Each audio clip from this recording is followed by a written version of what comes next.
my beautiful friends. My name is Kim, and I hope you're having a fabulous day. If you are interested in true crime like I am, I hope that you would consider hitting that subscribe button. Today, we're going to be talking about Olivia Gant. Little Olivia was only 7 years old when her life was cut short, and a mother who helped in her death while standing by playing the grieving mother of a sick child. This case is the epitome of a devil in sheep's clothing. But first, a word from our sponsor.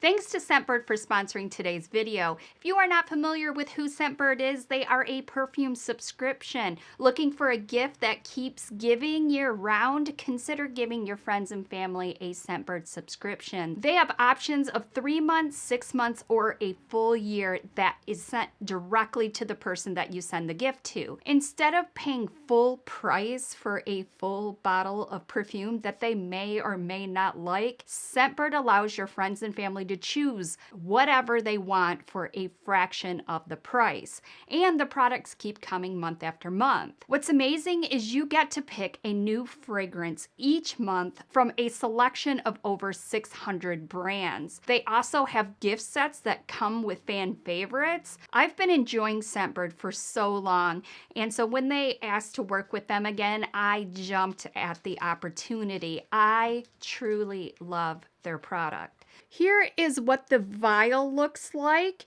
It's not your typical small sample size, not at all. You get a generous amount. It has an amazing spray on it, a great mist, but it's the perfect size to be able to throw into your purse for on the go. They are said to last for 30 days, but honestly, I get way more days out of it typically. They come with a little card that gives you the what the perfume bottle is. It has all the fragrance notes on the card. It's an amazing thing to reference if you really enjoy the perfume. And this month I got all new fragrances. Well, I typically get new fragrances, but I typically stay into the sweeter scents. But this month, because I'm in Michigan, I wanted, and it's freezing here, I wanted more earth warm scents. So that is exactly what I did. I want to smell warm, so I feel warm. I'll start with my favorite. Actually, it's this Commodity Gold. It's Commodity Gold Plus. This smells so good. It has in it saffron, oak moss, vanilla, nutmeg are some of the scents. It smells delicious. I think it's the vanilla in it that really does it for me, but it smells really good. Really enjoy that one. The next one I got is called Dirty Hinoki. This is by Heretic, and this has in it cedar, cypress, frankincense, to name a few of them, and it smells, they all really smell good, especially for going off my beaten path. Then the last one I'll talk about that is so fancy. I don't know who I am when I wear this. Versace. Remember that from Pretty Woman? Versace. Yes, she is beautiful. She is expensive, but not with Scentbird. But it comes in red. Well, you can pick whatever color you want, but, you know, Versace has to come in red, you know? But these are the different color of vials. You get to pick whichever one, and then you get your new scent each month, and then you just replace it, and then you're good to go. But, yes, she is smelling good. If you would like to try Scentbird, I have a code for you guys. Here it is on the screen, as well as I'll leave it down in the description box. And Scentbird just expanded to Canada, so you guys in Canada can enjoy Scentbird as well. Very exciting. Why not treat yourself too? With Scentbird, you can get a decent amount of high-end fragrances that do not break the bank. And with my code, it will be even more affordable. Make sure to use code KimberlyF for 55% off, you guys. 55% off. Thanks to Scentbird for sponsoring today's video, and thanks to all you guys for listening. Olivia Gant was born on June 21st, 2010 in Pasadena, Texas, to her mother, and we're going to use mother loosely, the term loosely, Kelly Turner, and her father, Jeff Gant. Olivia lived with her two sisters, her mom, and her dad. Her parents apparently had a really bad marriage, fighting and arguing all the time. Olivia was said to always be a loving, playful, and happy child that loved dolls. She had a great imagination and was so smart. She could see a movie one time and sing you all the songs from it. Princess Olivia captured her family's hearts from the moment she was born to the end of her very short life. After Olivia's parents, Jeff and Kelly, divorced and went their separate ways, she moved with her sisters and her mom from Texas to Littleton, Colorado. Her mom would always take pictures of Olivia to share with friends and family online, but little Olivia started getting sick in Colorado. So these pictures were mostly related to her hospital visits. Olivia would be dressed in Disney clothes and surrounded by plushy animals, but often laying in a bed with medical equipment or sitting upright in a wheelchair. I'd like to set the stage by reading the beginning of the grand jury indictment. This is what was read to the amazing people who took time out of their days, gave up money at their jobs and time with their families to bring justice for Olivia.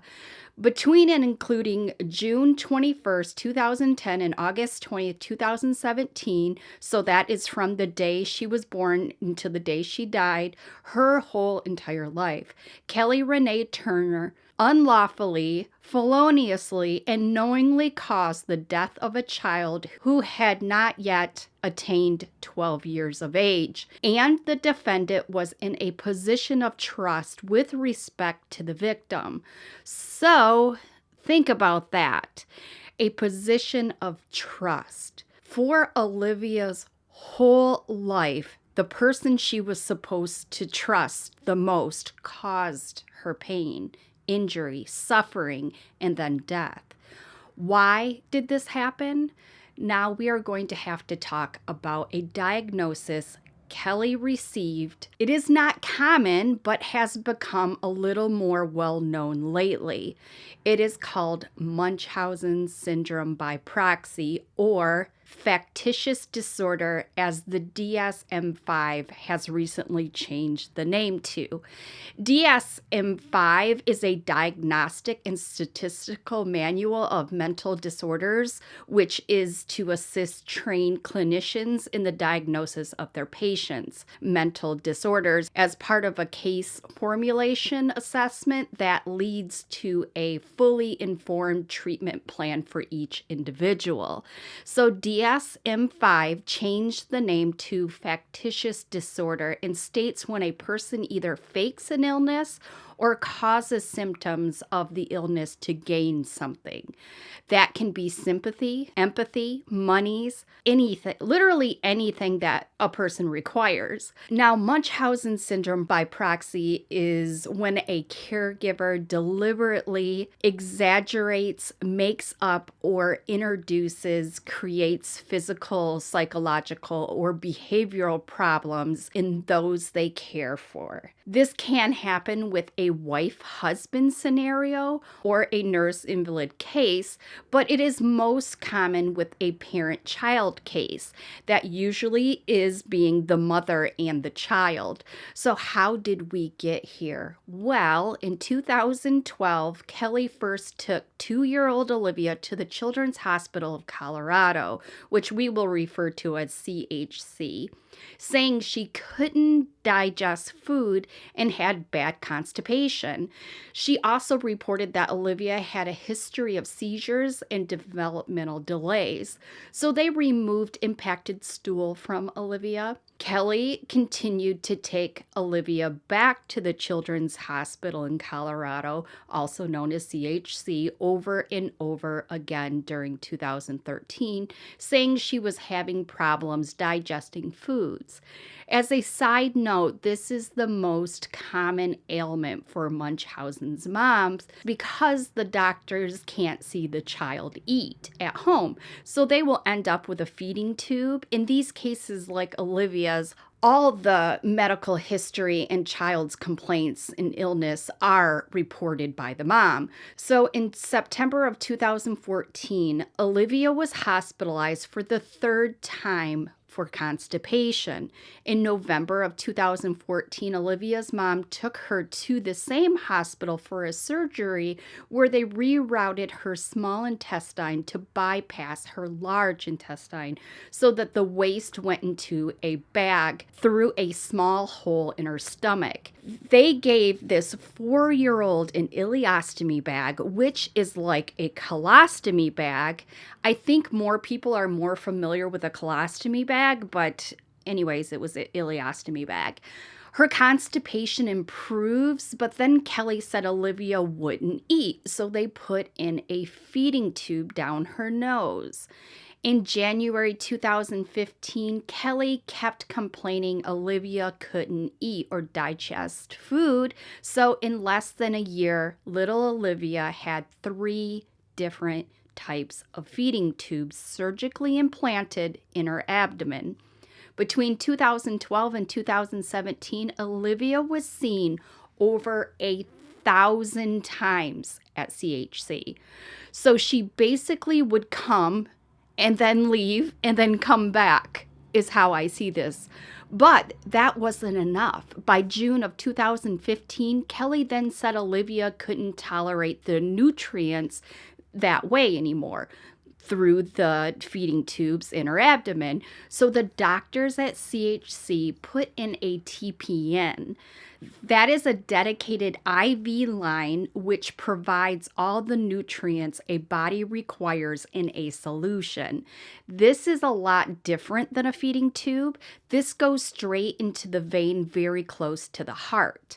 At the time, Kelly also had one of the doctors at the same hospital prescribe Keppra, a very strong anti-seizure medication for Olivia. To be clear, none of the tests done at CHC ever shown Olivia to have seizures. Several doctors performed tests to see if they could confirm the diagnosis that the mother was saying, but they could not. But she got a prescription for it.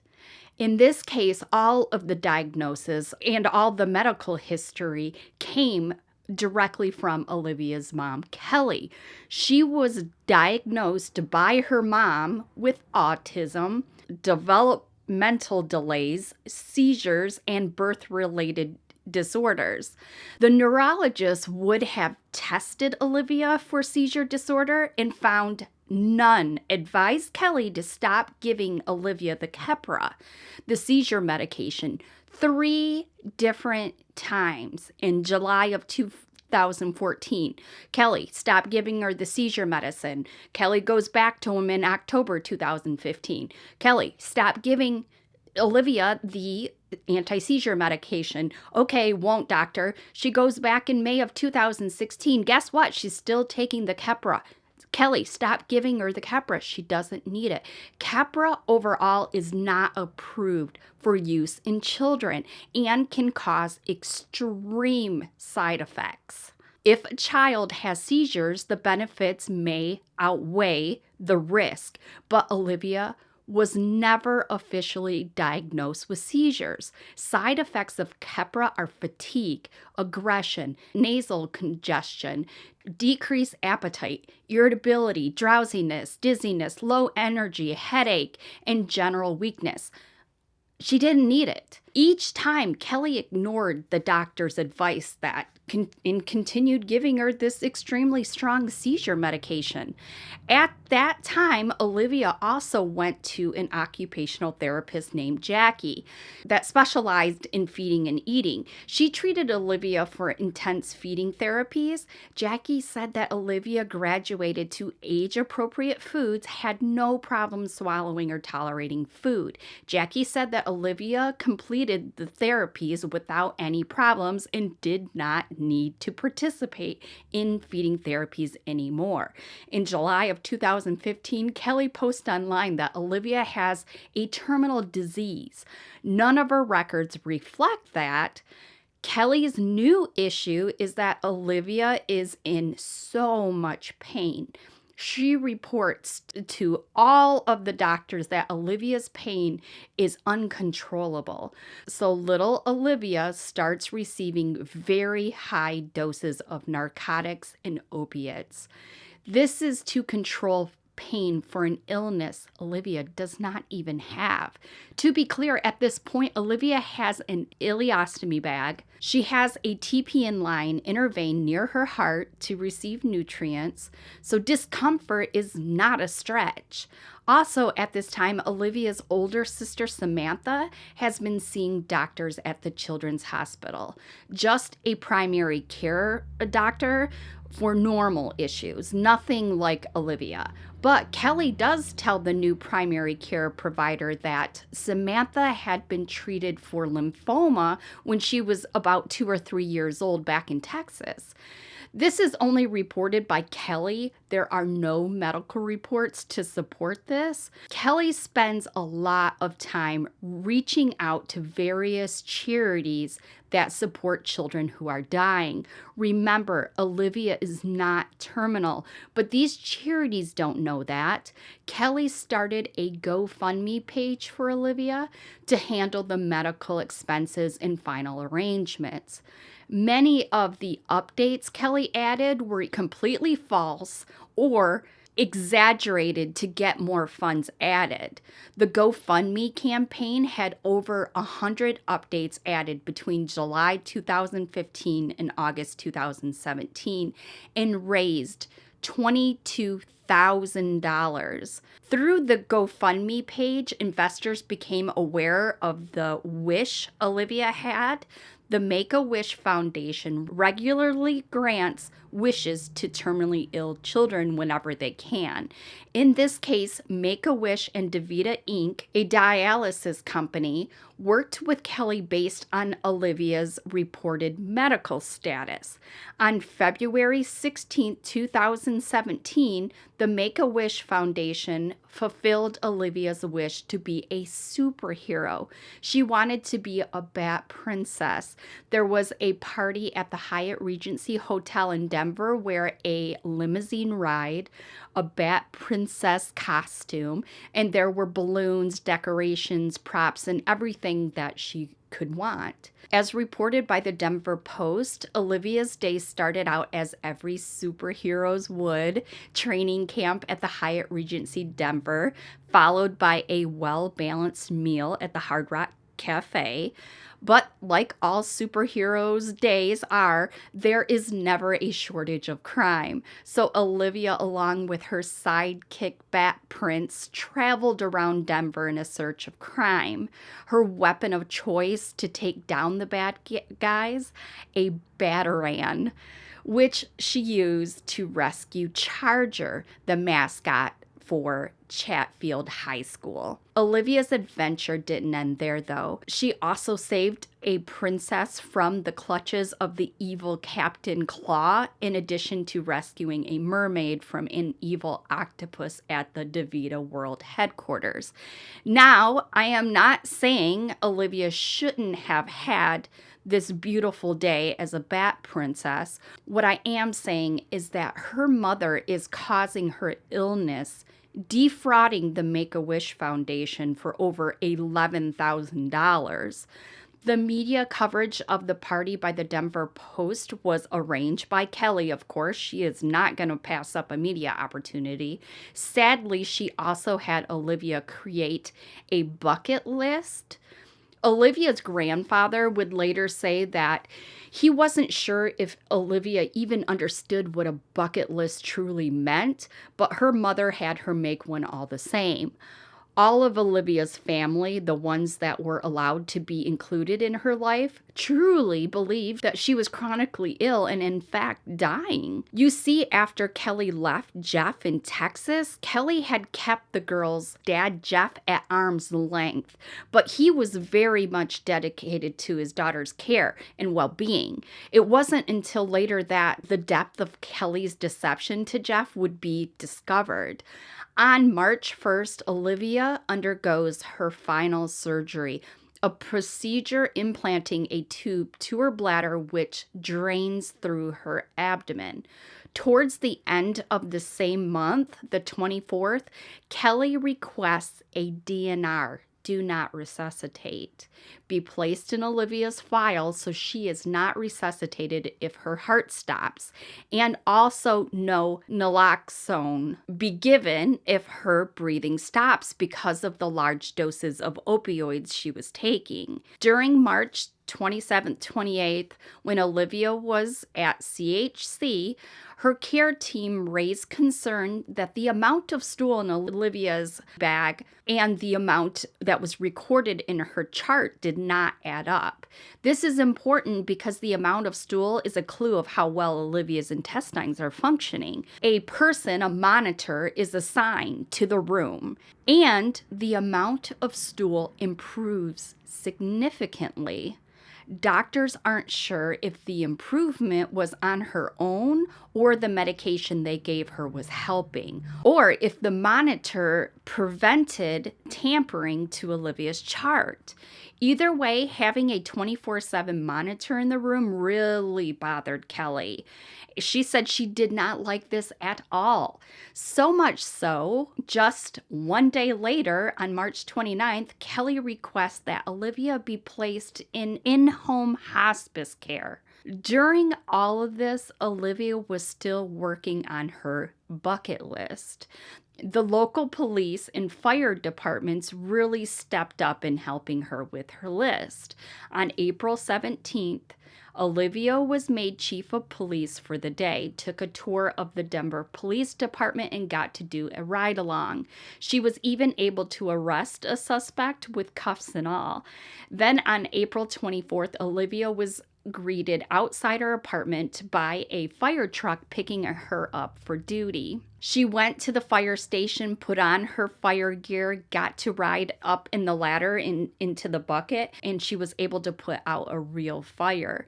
For each of these things, her mom, Kelly, explained she would mark them off her bucket list.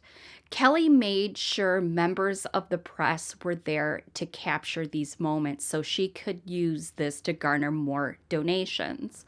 Although Olivia had a DNR in her file since March, when a review was done, the doctor reviewing the file refused to renew it and wanted the naloxone life-saving measures reinstated as well.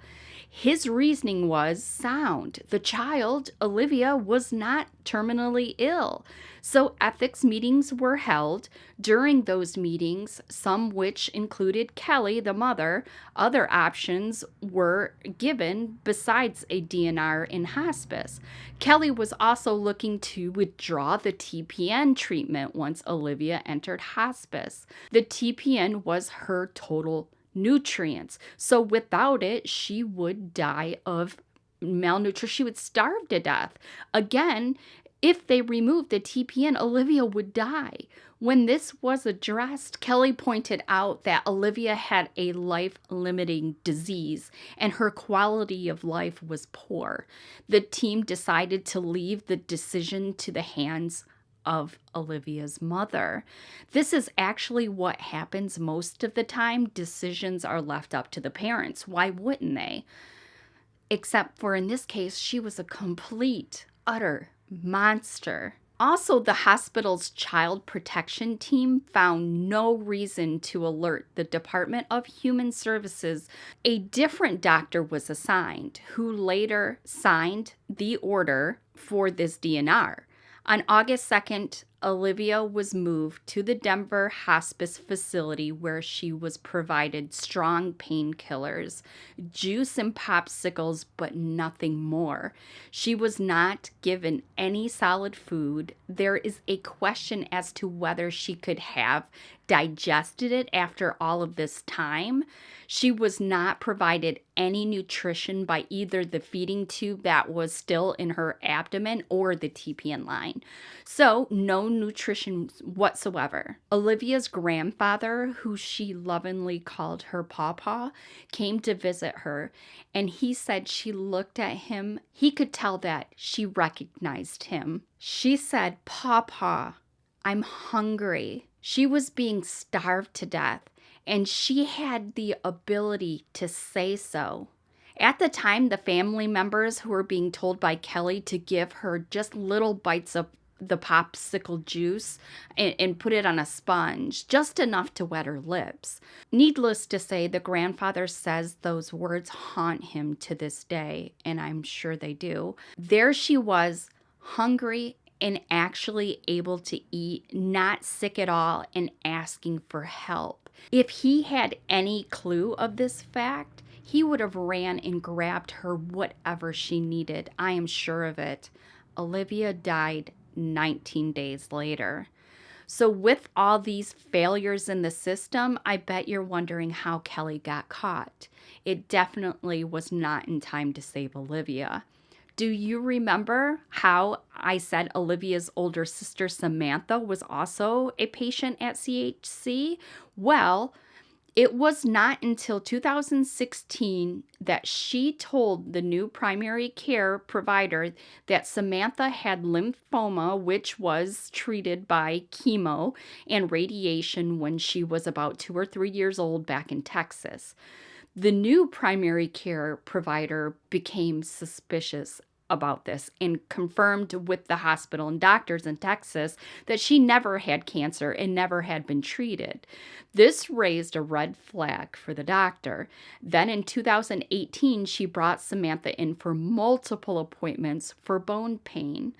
The doctors did more research and found articles, blogs, Facebook pages, and news stories which Kelly describes several medical conditions that Samantha had not had based on her medical records. When this comes to light, they look into Olivia's case as well and realize that when she died, there was a controversy over her illness and treatment within CHC. They were concerned that medical child abuse had happened in the past and may be happening again. Also, the parent may have social and financial gains in keeping her daughter sick. So in code, they are suggesting Munchausen. They contacted the Department of Human Services, which starts their inquiry into both. While these doctors may suspect some of the things Kelly was doing, I don't think they had any clue how deep it went. We have talked about the fact that Kelly defrauded Make-A-Wish and a GoFundMe. She is also charged with defrauding the funeral home and Seven Stone Cemetery where Olivia is buried for a total of over $5,400.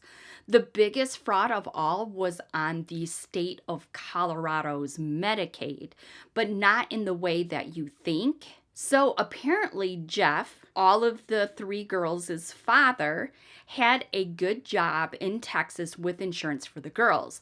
After Kelly moved to Colorado, she reached out to Jeff and asked him to take the girls off of his insurance, stating that CHC offered better insurance for the girls at a lower rate that you can get. He trusted her, so he removed the girls from his insurance.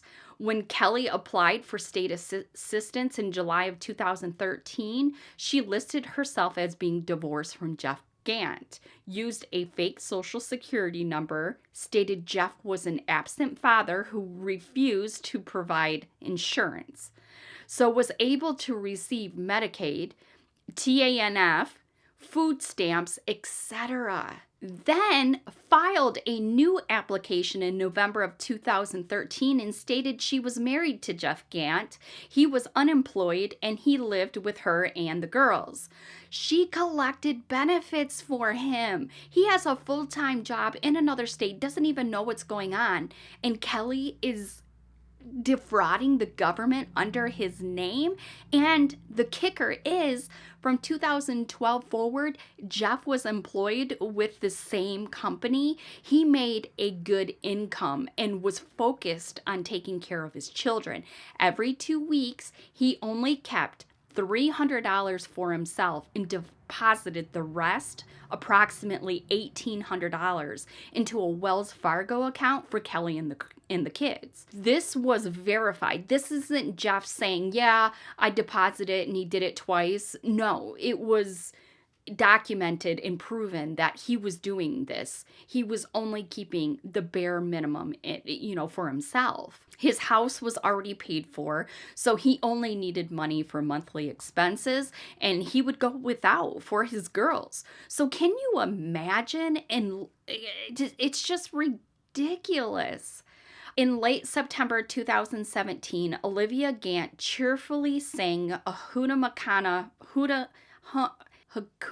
Matata from The Lion King as she was wheeled into hospice care in Denver wearing purple pajamas.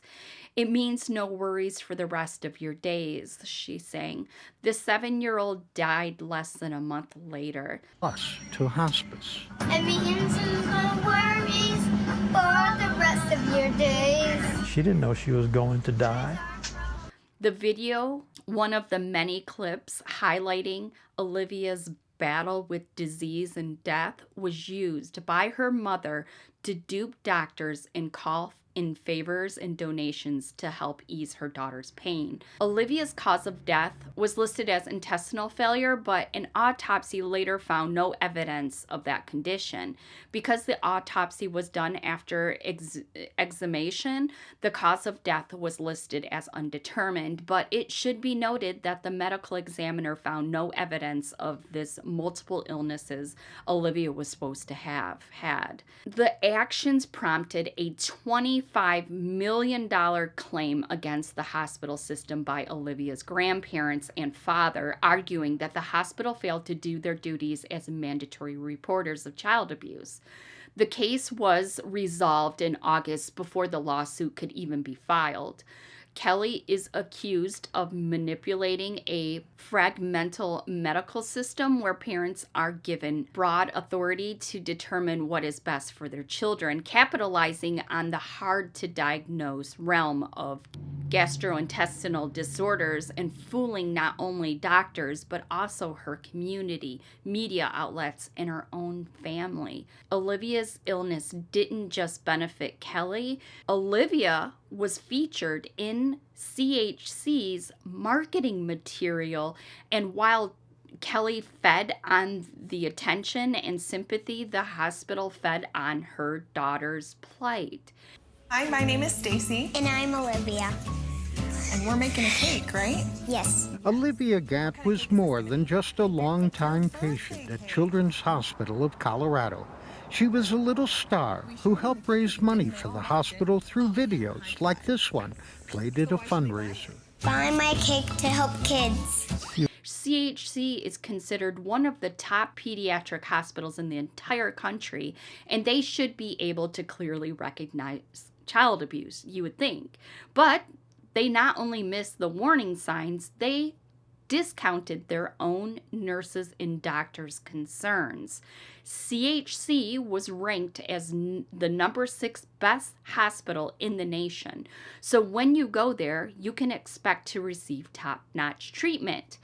They were ranked number 1 in Colorado, number 1 in the region, and in the top 10 pediatric hospitals in the U.S.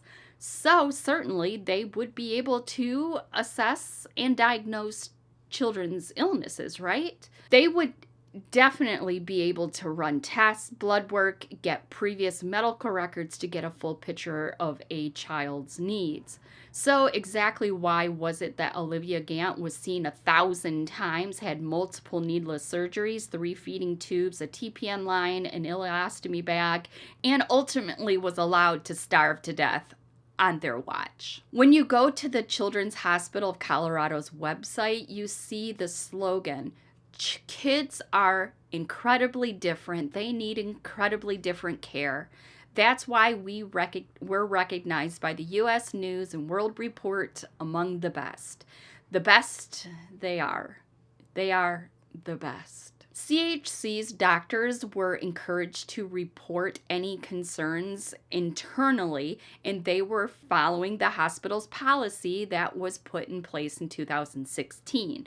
So they are not going outside of the hospital. They only report within the hospital. So it doesn't get escalated unless once they escalate it to their boss escalates it to the Department of Health and Child Services. These physicians were considered mandated reporters, but surprisingly, mandated reporting laws vary widely from state to state. 32 states include in their mandated reporting laws procedure for institutional reporting. When a mandated reporter learns of abuse while at work, they report it to an internal department. Colorado does not have that. According to a 2019 report by the U.S. Department of Health and Human Services, in 9 states, mandated reporters at institutions must first directly report suspicions to the state's Child Protective Services, then notify their employer of the report. In other 9 states, mandated reporters and institutions start by notifying the head of their institution, and that person is required to make the report to Protective Services. In 17 states, the law specifically makes it clear that regardless of any policy within the organization, mandatory reporter is not relieved of his or her responsibility to report. The bottom line is from state to state, this varies, and children are falling through the cracks. Kelly Turner, now exposed, was originally charged with 2 counts of murder in the first degree. Child abuse, 3 counts of theft, 3 counts of charitable fraud, 2 counts of attempt to influence a public servant, 2 counts of second-degree forgery. She pled guilty to felony child abuse, neglectfully causing death, felony theft, and felony charity fraud. Because of the plea deal, the murder charges were dropped, and she had to serve only 16 years. 16 years for torture and starving her child to death. Make sense of that. Truly, unfortunate. I don't know what else to say. It's horrible. District Court Judge Patricia Heron imposed the agreed on sentence and, in a surprise move, also ordered that Turner cannot financially benefit from Olivia's death in the future. Whether there be because of a movie consultation, a book, deals, anything, she cannot make any money because you know that she will do that because she has no soul. The order is Mrs. Turner shall not and will not for the rest of her life be allowed to benefit further financially from this case or the facts connected with this case. An update, Olivia's older sisters are living with family members and are completely healthy. Surprise, surprise. They have had no medical issues or major illnesses since Kelly has lost custody. I find Munchausen's to be so incredibly fascinating. And I can say that my daughter was sick a lot when she was younger. She had allergies, asthma, and she had ear infections when she was little. And I can tell you how frustrating it is and how you just, you're missing work and they're crying and they're sad. It's just so against the grain for me to even understand how a mother can purposely cause this. When I remember when all I wanted to do was make her better, like, please just be healthy. And for a mother to do this is just, it just surprises me. It's just so far from my brain. And so anyways, I just wanted to go over a few myths with you guys on Munchausen's, because maybe you're interested in Munchausen's weirdly like I am. I don't know, maybe not. But anyways, myth number 1. Munchausen's by proxy is very rare. This is actually false. It is incredibly isolating for the victim, which makes people think it's rare. It's also underreported. Most perpetrators are never convicted and never end up with their kids taken away. The cases aren't recognized for what they are, so child undergoes years of suffering without any doctor, relative, or friend ever realizing that the mother herself or caregiver is the reason that the child is sick. There are not as many statistics on this form of child abuse as opposed to others because those are easily recognized. Myth number 2. People with Munchausen by proxy are crazy. Women who abuse their children like this often seem normal, credible, and very smart.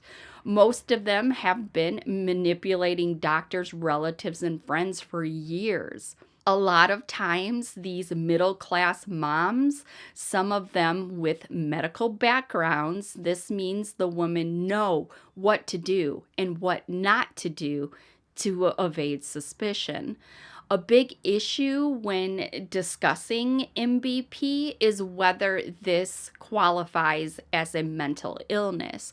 According to the DSM-5, the manual doctors use to categorize a diagnosis with symptoms, this is an illness. So is alcoholism. That does not mean that the person is not responsible for their actions. The fear is, though, that this terminology opens the door for the accused to claim that they are a helpless victim of a mental illness. Myth number 3, MBP is treatable. Munchausen by proxy is not easy to treat. Why? Because usually the people who perpetrate this kind of child abuse don't believe they're doing anything wrong. If they won't admit to doing anything wrong, how can treatment be effective? So Munchausen moms have seen videos of themselves doing things to their children, and they still deny it. Myth number 4, MBP is about financial gain. Sometimes MBP gets confused with malingering, which people fake illnesses for material gain. It's totally separate, but it's confusing because there is sometimes financial fraud in Munchausen's cases. The term malingering by proxy is used when the fabrication of symptoms is intended to achieve tangible personal gain. Still, some Munchausen moms like Kelly Turner Gant do use sites like GoFundMe or organizations like Make-A-Wish to solicit donations and monetary assistance. Dee Dee Blanchard, you guys are probably pretty familiar with that case, even had a free house built for her through Habitat for Humanity. In most cases, the primary motive for Munchausen's by proxy moms is not money. It's attention. The main reasons the mothers behave that way is they are after attention, concern, and they want to control their child. Some of the warning signs, according to Cleveland Clinic, a nonprofit American academic medical center, Munchausen syndrome by proxy is not always easy to detect. Some red flags may not become obvious until later. Warning signs of possible medical child abuse include parent or guardian always reporting a mysterious illness or medical problem when no one else is around, disclosing medical issues that cannot be witnessed or validated. Parents often have some type of medical background or knowledge, lack of medical records, or requesting more medical tests be done after previous tests yielded no problems. Parent or guardian requesting a new doctor whenever a current doctor tries to verify, question, or validate medical information. Seems obvious, but you never suspect a mother could do what Kelly was doing to Olivia. Just awful. Well, that is all for this case. Let's leave a pink heart in the comments for Olivia and her sisters. It goes without saying that Olivia saved her sister Samantha for sure, but possibly both of them, because I truly believe Samantha was headed down the same path as Olivia. I cannot wait to read your comments on this one. I know that you guys are going to have lots of opinions on this one. But anyways, thanks to all my channel members who continue to support me. Their names are on the screen. If you would like to become a channel member or a Patreon, you can do so by clicking the link in the description. Well, if you guys have made it to the end, you guys are rock stars and I love you to death. There are more true crime videos in my Crimey Cases playlist for you to check out. Either way, stay safe, my loves, and remember, if you see something, say something. Bye.